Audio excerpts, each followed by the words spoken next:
کی اور انہوں نے اسی کو کاپی کرتے ہوئے لکھ دیا یہاں پر عربی پیسٹ کریں اور اس کا پروف سر اس میں ہمارے یہاں ڈراموں میں اور فلموں میں بہت ہوتی ہے یہ پائریسی. آج کل انڈیا کا ایک سیریل چل رہا ہے, پاکستان کا ایک بہت پاپولر سیریل تھا دھوپ کنارے, کراچی سے ہوا تھا.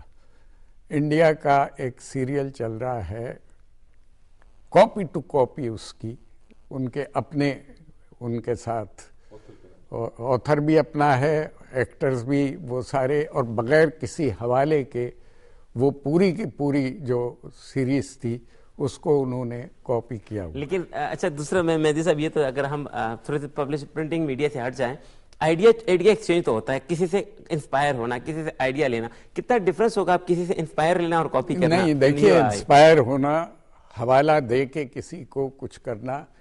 ایک میں بغیر نام لیے بہت دلچسپ ایک کیس جو ٹریجک بھی ہے, میں نے ضیاء الحق صاحب کے زمانے میں ایک ڈرامہ لکھا پی ٹی وی کے لیے, یاور حیات صاحب نے اس کو پروڈیوس کیا, منور سعید صاحب اس کے مین کیریکٹر تھے. جنرل ضیاء الحق آپ کو پتہ ہے بہت شوق سے ٹیلی ویژن دیکھتے تھے.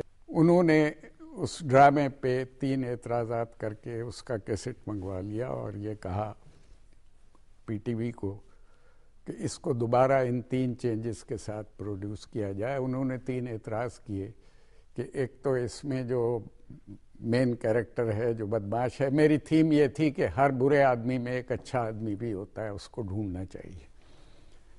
انہوں نے کہا کہ برے آدمی کو اس کی سزا نہیں دی گئی کہ یہ چینج کریں. دوسرے کچھ نیک کام برے آدمی نے کیے محلے میں, جبکہ ایک حاجی صاحب بھی رہتے تھے, انہیں کرنے چاہیے تھے.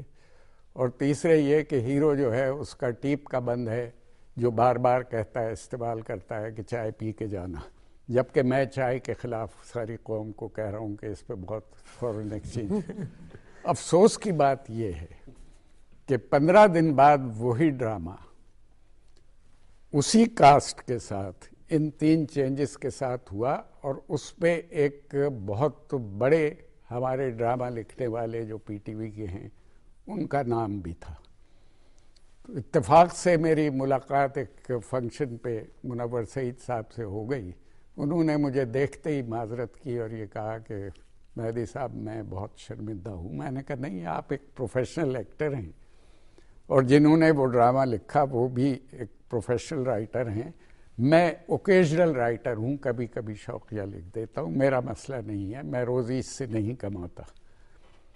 مجھے افسوس یہ ہے, میں نے کہا وہ چینجز انہوں نے کی, پی ٹی وی نے ان سے کہا ہوگا کہ یہ چینجز کر دیں, مگر اصولاً انہیں اس پہ اپنا نام نہیں دینا چاہیے تھا جو دیا انہوں نے. یہ قابل اعتراض بات تھی. ٹھیک, میں سمجھ گیا آپ کے ڈرامے کے ساتھ ہوا اس طرح سے بے تحاشا واقعات ہیں. اچھا تھوڑے سے کچھ قانونی دوبارہ کچھ دور پیش جاننے کی کوشش کرتے ہیں.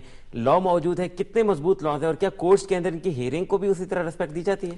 دیکھیے, اس میں جو پہلے تو یہ بات سمجھنے کی ہے کہ جو یہ رائٹس ہوتے ہیں, کاپی رائٹس ہیں یا انٹلیکچوئل پراپرٹی رائٹس جنرلی ہیں, patents, trademarks, copyright, یہ آپ کے پرائیویٹ رائٹس ہوتے ہیں. جو آتھر ہے وہ اپنا رائٹ انجوائے کرتا ہے, یا کوئی کتاب لکھ کے اور وہ رائٹ کسی پبلشر کو بیچ دے یا کسی اور کمپنی کو بیچ دے, تو جو اس کا اونر ہوتا ہے اس کی ریکوائرمنٹ ہوتی ہے لا میں کہ وہ کورٹس کو اپروچ کرے.